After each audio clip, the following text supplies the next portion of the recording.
The broadcast is now starting. All attendees are in listen-only mode. El webinar empezará en un minuto.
Buenos días a todos los asistentes por venir a este nuevo webinar de Quatre Casas, organizado por el equipo de propiedad intelectual y nuevas tecnologías y protección de datos. Hoy vamos a comentar las principales novedades que hemos detectado en el anteproyecto de ley orgánica de protección de datos. Los ponentes del webinar de hoy son Sergio Sanfulgencio y Daniel Urban, asociados principales de Quatre Casas, y el que les está hablando, Alejandro Negro, consejero del despacho. Durante el webinar nos pueden enviar las preguntas, dudas, cuestiones que les puedan ir surgiendo para que a la finalización del mismo contestemos a unas cuantas preguntas, a un par de preguntas normalmente. El webinar dura unos 30 minutos y además intentamos cumplir siempre a rajatabla esta duración. El anteproyecto de ley orgánica de protección de datos se ha publicado hace un par de semanas. Había alguna versión anterior circulando, pero bueno, ya la oficial del Ministerio se ha publicado hace un par de semanas. Lo que pretende es adaptar a la legislación española el Reglamento General de Protección de Datos, especificando pues, en mayor grado la aplicación del reglamento.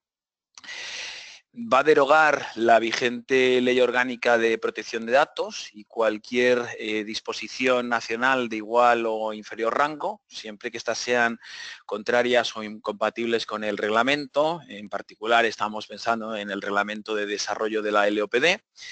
Derogará parte, pero habrá otras partes que seguirán en vigor, ya que están regulando materias que no están incluidas en la nueva LOPD o que no son contrarias con el reglamento, como iremos diciendo con posterioridad. El reglamento en principio, el anteproyecto de ley en principio va a entrar en vigor según lo que pone el 25 de mayo de 2018, pero también pues por distintas informaciones que nos han llegado es posible que entre en vigor un poco después. El motivo de este webinar es que nos encontramos en la fase de audiencia o de información previa y que todos tenemos hasta el 19 de julio de 2018 para, veo que hay una rata aquí, de 2017, para presentar observaciones. Es decir, tenemos una semana y pico a partir de este momento pues para estar presentando observaciones a aquellos aspectos del webinar del anteproyecto que consideremos que pueden ser perjudiciales para nosotros. En primer lugar va a hablar Daniel Urban, quien nos contará varias de las modificaciones que hay en el título primero del anteproyecto. Muchas gracias, Alex. Vamos a empezar el estudio de estas novedades, como bien decías, centrándonos en el quién y más concretamente quién es la persona protegida por la normativa y qué ocurre cuando esta persona fallece. Al respecto, lo que nos gustaría trasladaros es que con la aprobación de la Ley Orgánica del año 99 no se establecía ninguna regulación específica, es decir, lo único que se indicaba es que con el fallecimiento de la persona los derechos reconocidos por la ley se extinguían, como no podía ser de otra forma, teniendo en cuenta que son derechos de la personalidad y que están indisociablemente unidos a la persona. más adelante, en el año 2007, cuando se aprobó el Reglamento de Desarrollo de la Ley Orgánica, sí que se estableció una legitimación, digamos, amplia que permitía a cualquier persona vinculada con el fallecido, bien sea por razones de familiaridad o cualquier otra análoga, informar de la muerte de la persona al responsable del tratamiento y ejercer los derechos de cancelación de datos. Pues bien, todo este panorama cambia radicalmente con el anteproyecto de ley orgánica, toda vez que, siendo conscientes de la evolución de las tecnologías y de la existencia cada vez mayor de perfiles sociales y situaciones análogas, lo que se hace es establecer de un lado una legitimación restringida a los herederos, al albacea testamentario, a cualquier institución análoga o al Ministerio Fiscal respecto de menores, para que pueda dirigirse al responsable de tratamiento y ejercer no solamente el derecho de cancelación que ya venía siendo reconocido en el Real Decreto, sino también el derecho de acceso para ver qué datos estaban siendo tratados por el responsable o incluso el de rectificación a fin de verificar que los datos que se siguen mostrando, por ejemplo, en un perfil social que haya quedado del difunto, son correctos y están puestos al día. Pasando a otra de las novedades introducidas por el reglamento, nos gustaría que tuvierais en cuenta que con el anteproyecto se tendrá que informar de forma muy concienzuda y se tendrá que obtener el consentimiento del afectado respecto a todas las finalidades a las cuales se vayan a destinar los datos personales. Es decir, aquí lo que vemos es claramente la voluntad del legislador de hacer que las personas titulares de los datos tengan control absoluto sobre a qué fines se destinan dichos datos. Como veis en pantalla, esta obligación deriva de forma directa del Reglamento General de Protección de Datos, que en su exposición de motivos, en sus considerandos, señala que el afectado deberá ser informado de cada una de las finalidades a las cuales se van a destinar sus datos y que se entenderá que debe consentir de forma específica cada una de estas finalidades, de forma que si no hay un consentimiento específico y directo, se podrá llegar a entender que el afectado no ha autorizado el tratamiento de sus datos personales. Esto, como decía, es una novedad porque lo único que teníamos en el marco normativo que está actualmente en vigor o que se le parecía era lo dispuesto en el artículo 15 del Real Decreto del año 2007, que establecía que si se obtenían los datos en el marco de una relación contractual, lo máximo que podía aspirar el afectado era a tener un opt-out o un derecho de oposición a que sus datos se trataran a otras finalidades que no estuviesen directamente vinculadas con dicho contrato. Pues bien, lo que ocurrirá con la entrada en vigor del reglamento y también con el anteproyecto de ley orgánica es que el afectado tendrá que ser informado de todas estas finalidades y tendrá que irlas consintiendo una por una, lo cual pues parece ser que a efectos de ejecución lo que se tendrá que hacer es incluir, si por ejemplo el consentimiento se recoge a través de páginas web, pues un checkbox para cada una de estas finalidades a fin de que el afectado pueda consentir de forma directa. Otra de las novedades que introduce el anteproyecto es el régimen aplicable a los menores de edad. Como sabéis, en la normativa actual, y esto deriva del artículo 14 del Real Decreto, se consideraba menor cualquier persona que tuviese menos de 14 años. De tal forma que aquellas personas que tuviesen 14 años o más podían consentir para el tratamiento de sus datos personales, salvo que la ley estableciese de forma obligatoria el complemento del consentimiento dado o prestado por parte de su tutor o del guardián legal o del titular de la patria potestad. Pues bien, como sabéis, el Reglamento General de Protección de Datos modifica la edad en la cual se considera que una persona es menor y la establece en 13 años, salvo que haya una disposición de un Estado miembro que establezca una edad mayor. En este caso, el legislador español ha preferido reducir la edad legal para poder prestar consentimiento a efectos del tratamiento de datos personales y lo ha establecido en los 13 años. De forma que, de nuevo, salvo que haya una disposición legal que exija el consentimiento de los padres o los tutores, cualquier persona que haya cumplido 13 años estará en posición de autorizar el tratamiento de sus datos personales. Simplemente una llamada de atención a este respecto, y es que, como decía Alex al principio de la presentación, el anteproyecto de ley orgánica no deroga en bloque toda la normativa existente hasta la fecha. De forma que, en nuestra opinión, las disposiciones que ya habían en el Real Decreto del año 2007 seguirán siendo aplicables. Es decir, que si tratamos datos de un menor, deberemos estar en posición de acreditar que hemos verificado de forma efectiva la edad del menor, que hemos obtenido el consentimiento de los padres o de los guardianes legales del menor y que no obtenemos datos de la unidad familiar sino el consentimiento de los padres o tutores. En otro orden de cosas, pasando a otra de las novedades del anteproyecto, debéis tener presente que se establece de forma específica una limitación al tratamiento de determinadas categorías de datos sensibles.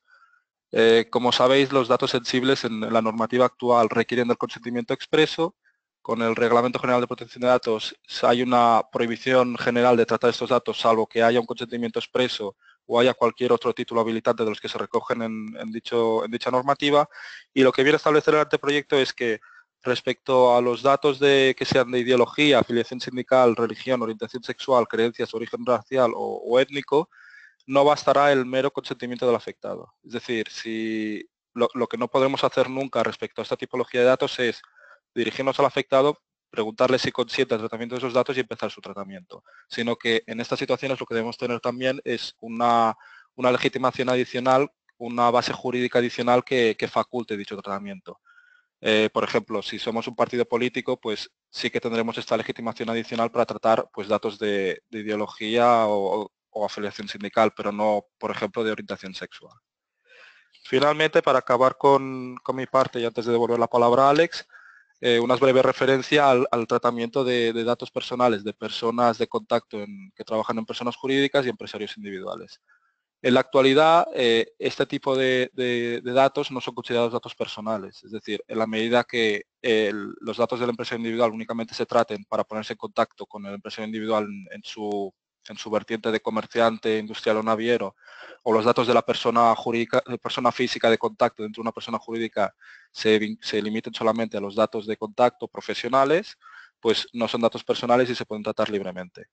Con la entrada en vigor del Reglamento General de Protección de Datos, esta realidad dejará de ser así,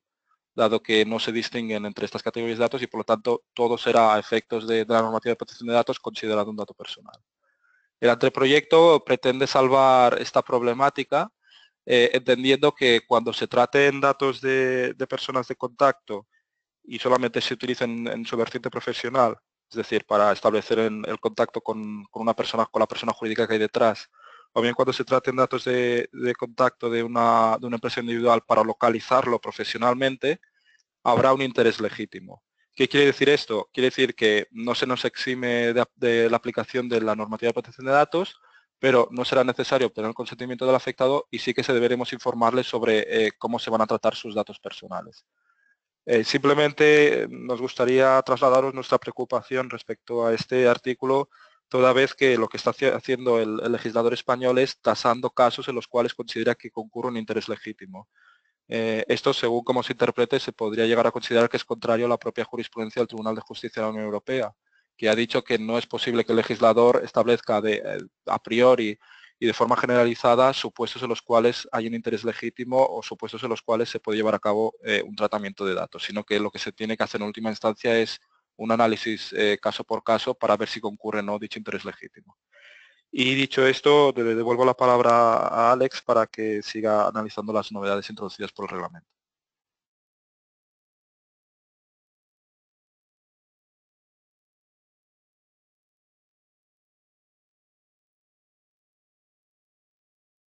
Y como ha dicho,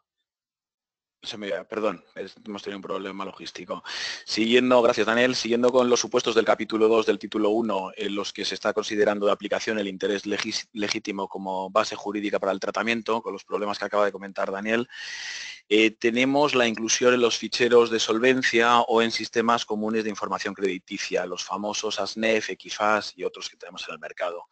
La actual Ley Orgánica de Protección de Datos y su reglamento de desarrollo nos decían que se podían meter deudas en este tipo de ficheros siempre que fueran ciertas, vencidas, exigibles e impagadas, que tuvieran menos de 6 años de antigüedad y que solo podíamos conservarlas en dichos ficheros durante 6 años desde la fecha de vencimiento.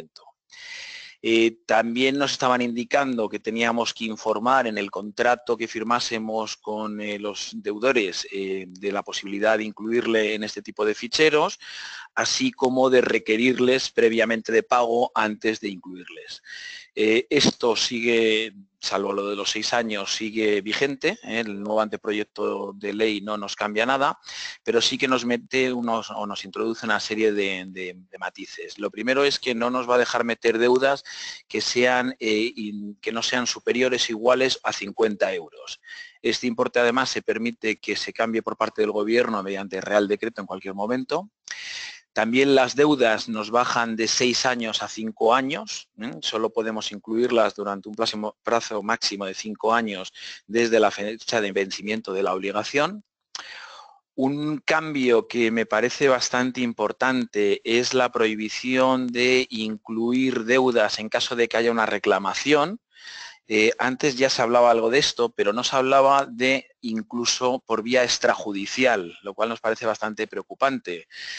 Parece que nos está diciendo el anteproyecto que si el deudor o incluso nosotros estamos discutiendo esa deuda por vía extrajudicial mediante requerimientos, mediante cartas, no podríamos meter la deuda en un sistema, en un fichero de morosos, en un fichero de solvencia, lo cual puede ser bastante preocupante.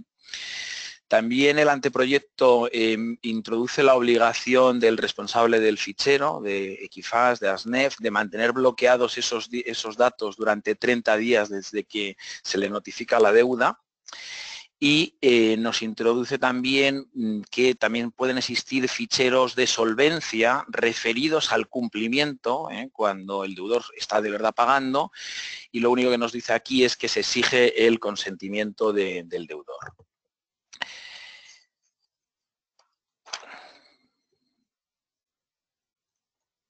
Perdonad un segundo, estamos intentando pasar las transparencias. Otro de los cambios que hay es el tema de la videovigilancia con fines laborales. Expresamente el anteproyecto entra a regularlo siguiendo un poco la jurisprudencia que hemos tenido durante todos estos años. El anteproyecto en temas de videovigilancia en general para temas de seguridad de personas o de bienes nos dice que podemos efectuar este tipo de videovigilancia siempre que informemos con el cartel tradicional que tenemos en toda España, en todas partes, más la correspondiente cláusula de protección de datos a disposición de las personas que puedan ser grabadas. Y en el ámbito laboral nos hace una distinción. Si yo estoy utilizando en el ámbito laboral la videovigilancia, las cámaras única y exclusivamente para temas de seguridad,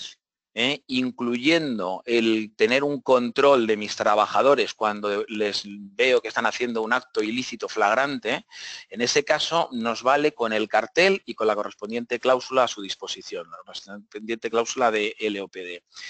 Pero lo que nos dice también el anteproyecto es que si queremos hacer más cosas, hacer un control más general del trabajador, por ejemplo, ver si cumple o no cumple los horarios, en ese caso no me vale solo con tener el cartel, sino que tengo que tener una cláusula donde le informe al trabajador o a todos mis trabajadores de cuál va a ser ese cumplimiento laboral, cuál va a ser ese control laboral que voy a hacer de ellos, ¿vale? Con lo cual, en ese caso, el cartel y la cláusula típica del LOPD no será suficiente. Canales de whistleblowing o canales de denuncia. Como todos sabéis, la LOPD no decía absolutamente nada del whistleblowing o de los canales de denuncia. Existía un informe del año 2007 de la agencia en el que se pronunciaba sobre los canales de denuncia, explicaba cómo debían de ser y lo más resaltable de ese informe es que venía a prohibir los canales de denuncia anónimas. La agencia siempre ha mantenido que no le gustaban los canales de denuncia anónimas. Ha habido sentencias durante todos estos años en los que sí que se ha dicho pues, que un canal de denuncia anónima o que si yo recibía una denuncia anónima, evidentemente, pues tenía que investigarla. Pues bueno, el anteproyecto lo que viene a hacer es regular estos canales internos de denuncias, me permite que sean anónimas, lo cual es genial porque nos quita problemas.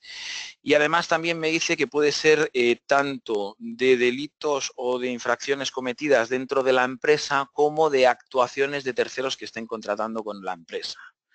Con lo cual en estos canales de denuncia, pues si tenemos contratistas también podremos decir que cualquier empleado puede denunciar actividades que considere que no son correctas por parte de estos contratistas. El anteproyecto, cuando entra a regular los canales de denuncia, básicamente nos dice que Dos cosas. En primer lugar, que debemos de tener esa información sobre el denunciante, sobre el empleado, sobre estos terceros dentro del canal de denuncias el menor tiempo o el tiempo imprescindible para investigar, que en todo caso, pasados 3 meses, me tengo que llevar esa información fuera del canal de denuncias, me lo tengo que llevar a otro entorno distinto, y que el personal que pueda acceder a esta información solo es la relativa, esas personas que tenemos dentro de la empresa relacionadas con temas disciplinarios o de compliance, y que solo cuando vayamos a ejercer algún tipo de actividad, de medida disciplinaria con el trabajador, esa información puede pasar, por ejemplo, a recursos humanos o a otras personas de la empresa. Otra de las novedades que nos trae el anteproyecto es en operaciones de money. Es verdad que el reglamento de desarrollo de la LOPD ya regulaba este tipo de operaciones, pero lo que nos venía a decir es que en caso de que hubiera pues, una fusión, una escisión, una cesión global de activos o pasivos, pues que esto no suponía una cesión de datos, ¿vale? El anteproyecto creemos que va un poco más allá. Lo primero es que ya no nos está hablando de si esto es o no es una cesión de datos, sino que entiende que aquí hay un interés legítimo, y entonces nos viene a decir que es lícito el tratamiento dentro de una modificación estructural societaria, de una operación de transmisión de negocio, rama de actividad, con dos diferencias respecto a antes. Lo primero es que nos dice que incluso con un carácter previo, es decir, está validando estas operaciones normalmente de auditoría que hacemos previas a una operación de M&A, directamente el anteproyecto nos dice, incluida su comunicación con carácter previo, lo cual nos viene también, nos clarifica qué pasaba en ese periodo. Nos preocupa un poco la coletilla que ha introducido el anteproyecto, que dice que siempre que sea necesario para el buen fin de la operación y que se garantice la continuidad en la prestación del servicio. No tenemos muy claro qué es lo que quiere cubrir aquí y nos preocupa sobre todo en aquellas operaciones de M&A en las que pueda haber varios bidders. Al final, pues solo habrá uno que firme, mientras que el resto no adquirirán la empresa o no adquirirán esa rama de negocio, esos activos o pasivos, con lo cual no tenemos muy claro cómo a ellos les pueda aplicar el que sea necesario para la continuidad o para el buen fin de la operación o la continuación de la prestación del servicio. Y luego otro aspecto que no ha cambiado frente a lo que teníamos antes y que también nos preocupa un poco es que este tratamiento basado en un interés legítimo no quita la obligación de informar que tenemos. Y en un supuesto como el que os decía, con varios bidders, pues al final nos vamos a encontrar con que todos van a tener que informar, por ejemplo, a los trabajadores si les han dado información sobre ellos. Por último, por mi parte, hablar un poco del deber de información. El deber de información, como todos sabéis, antes estaba regulado en el artículo 5 de la LOPD y en los artículos 13 y 14 del reglamento. El anteproyecto lo que nos viene es a regular o a establecer que existe la posibilidad de informar por capas, como estaba ocurriendo hasta ahora mismo en otros ámbitos, como acabo de comentaros, por ejemplo, en videovigilancia con el tema de cookies, y sobre todo en los supuestos en los que voy a obtener o puedo informarle a través de redes de comunicación electrónica o los típicos servicios de la sociedad de la información.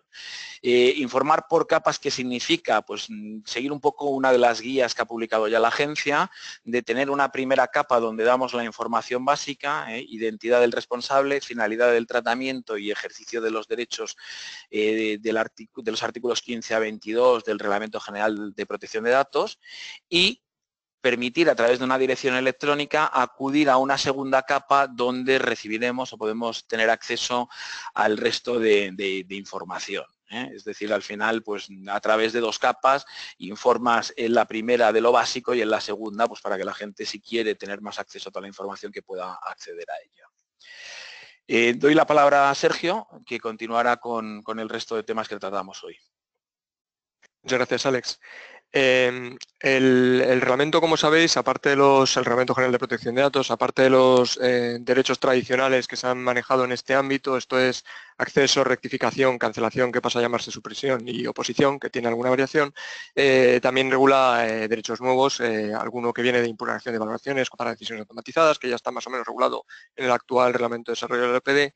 y también el derecho a portabilidad. De estos, el anteproyecto de Ley Orgánica de Protección de Datos pasa por todos ellos, si bien nos gustaría centrarnos por lo novedoso en dos de ellos, el derecho de acceso y el derecho a la portabilidad.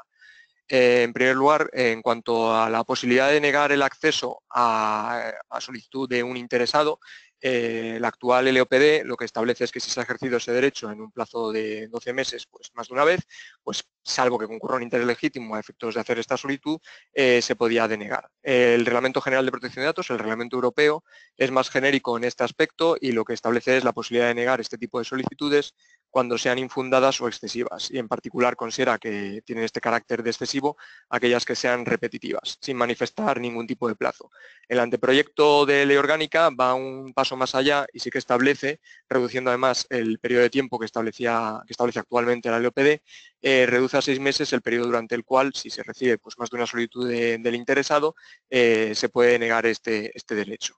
siempre y cuando concurra causa legítima, porque ya sabemos además que en la práctica resulta difícil alegar que no concurren este tipo de causas legítimas que justifiquen la solicitud del interesado. Más interesante nos parece la posibilidad que se da de negar el acceso cuando se está facilitando a través de un sistema de acceso que sea remoto, directo y seguro, y de forma permanente permita al interesado acceder a la totalidad de sus datos. Si establecemos que normalmente será por vía electrónica este tipo de plataforma en la que el interesado tiene acceso a todos sus datos personales, pues si nos llegas una solicitud le podremos decir directamente, remitirle a esta plataforma y decirle, oye, mira, lo tienes ahí y no hace falta hacer nada más.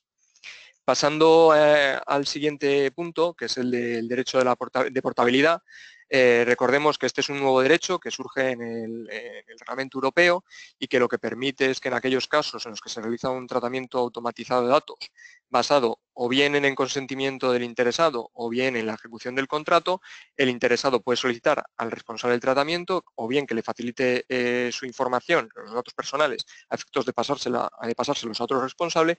o bien directamente que un responsable se los pase a otro responsable. Los datos que se ven afectados, conforme el literal del Reglamento Europeo,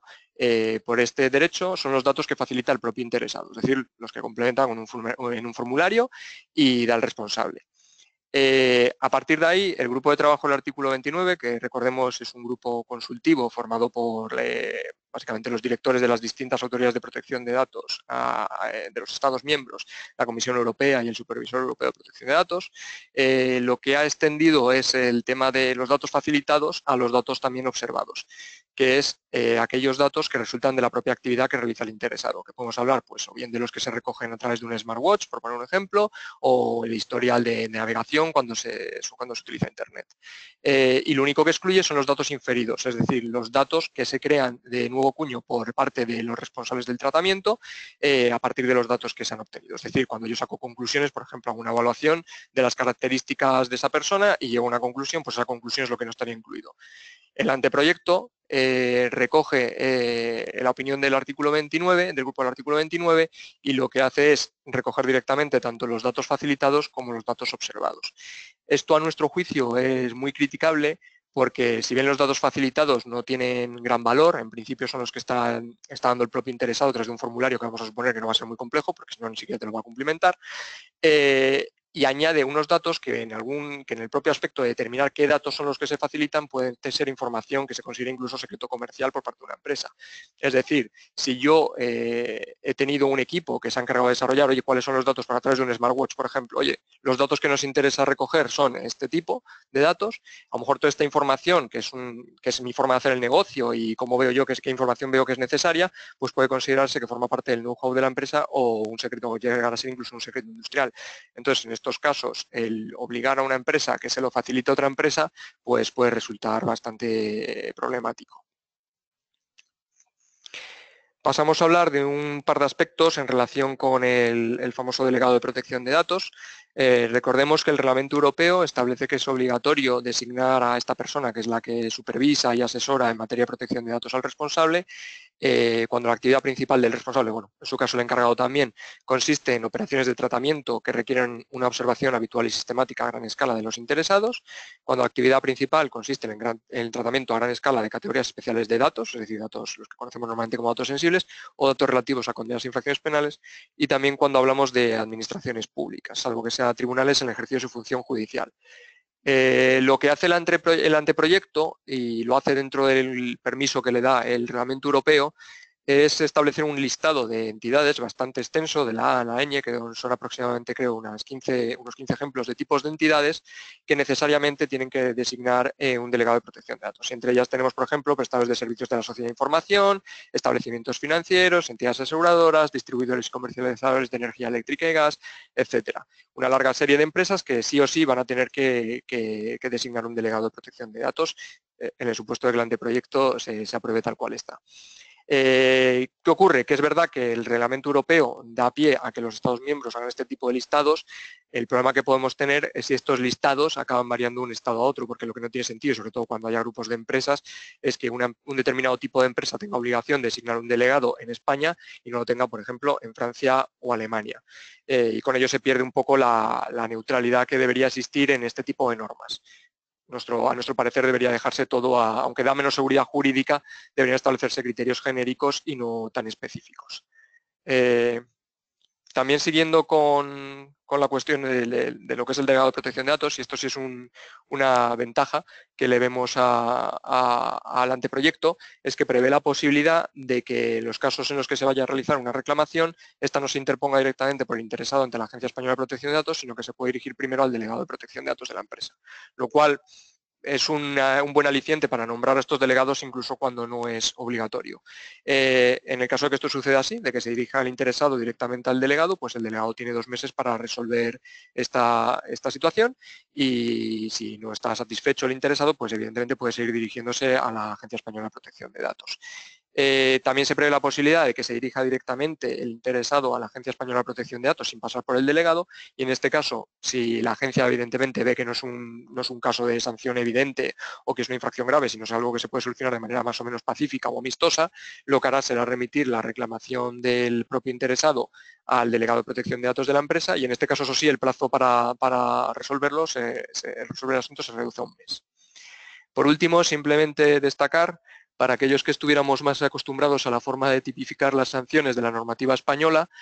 pues el anteproyecto, a diferencia de lo que hace el Reglamento Europeo, que simplemente hace un listado genérico con referencias a artículos al tipificar las infracciones, lo que hace el anteproyecto es, de forma muy similar a la Ley Orgánica de Protección de Datos, es incluir un amplio listado de situaciones que suponen infracción, de actos que no se consideran infracción, de forma similar al LOPD, al actual LOPD, y clasifica igualmente en leves, graves y muy graves estas infracciones, y establece periodos de prescripción similares a los que establece actualmente la Ley Orgánica de Protección de Datos. Esto es positivo al final desde un punto de vista de seguridad jurídica. Es verdad que el redactado no es perfecto, hemos detectado ya algún fallo en cómo se ha redactado algún acto infractor, pero es positivo a efectos de seguridad jurídica. Y con esto ya, si pasamos a las preguntas, que no sé si hemos recibido. Muchas gracias, Sergio. La verdad es que sí que hemos recibido bastantes preguntas. Vamos a coger las 2 primeras, contestaremos solo las 2 primeras y luego ya al resto que han mandado preguntas les llamaremos por teléfono, les mandaremos un mail. Vale. La primera es, en caso de que vaya a tratar los datos para varias finalidades, ¿tengo que incluir una casilla y obtener el consentimiento para cada una de ellas? Dani, esta es de tu parte. Sí, diría que es muy así. Sí, básicamente en línea con lo comentado, lo que se te debería hacer es, sobre todo si se recogen los datos en un entorno online, es incluir una casilla para cada una de las finalidades, salvo que dichas finalidades estuviesen íntimamente relacionadas, en cuyo caso se puede entender que al estar tan vinculadas no es necesario obtener un consentimiento por separado. Gracias. La siguiente pregunta es, si tengo imágenes de un trabajador que no está realizando sus funciones, en caso de que solo tenga el cartel, ¿puedo tomar medidas disciplinarias contra él? Esta es mía. No puedes tomar medidas disciplinarias contra él. Si no le has informado previamente, ya sea pues en el contrato de trabajo o en un anexo al contrato del trabajo o en el típico código de medidas telemáticas o como queramos llamarlo, tienen distintos nombres, informándole de que las cámaras las puedes utilizar también para tomar medidas disciplinarias contra él, en principio no vas a poder hacer nada, salvo que sea un claro acto ilícito, como decíamos antes. Para, por ejemplo, sancionarle en caso de que no esté cumpliendo su jornada laboral, pues no vamos a poder hacer absolutamente nada. Bueno, pues con estas dos preguntas terminamos. Lo que acabo de decir, al resto de preguntas les contestaremos a lo largo del día de hoy. Muchas gracias a todos por atender a este nuevo webinar del Departamento de Propiedad Intelectual y Nuevas Tecnologías de Cuatrecasas. Aquí tienen todos los datos de contacto de las 3 personas que hemos participado en el webinar. Tenemos todavía una semana más para presentar observaciones al anteproyecto y, bueno, si alguien quiere que le ayudemos a presentar esas observaciones por alguna materia que le haya preocupado en particular, pues estaremos encantados. Nuevamente, muchísimas gracias y nos vemos nos escuchamos en el próximo webinar. Un saludo a todos.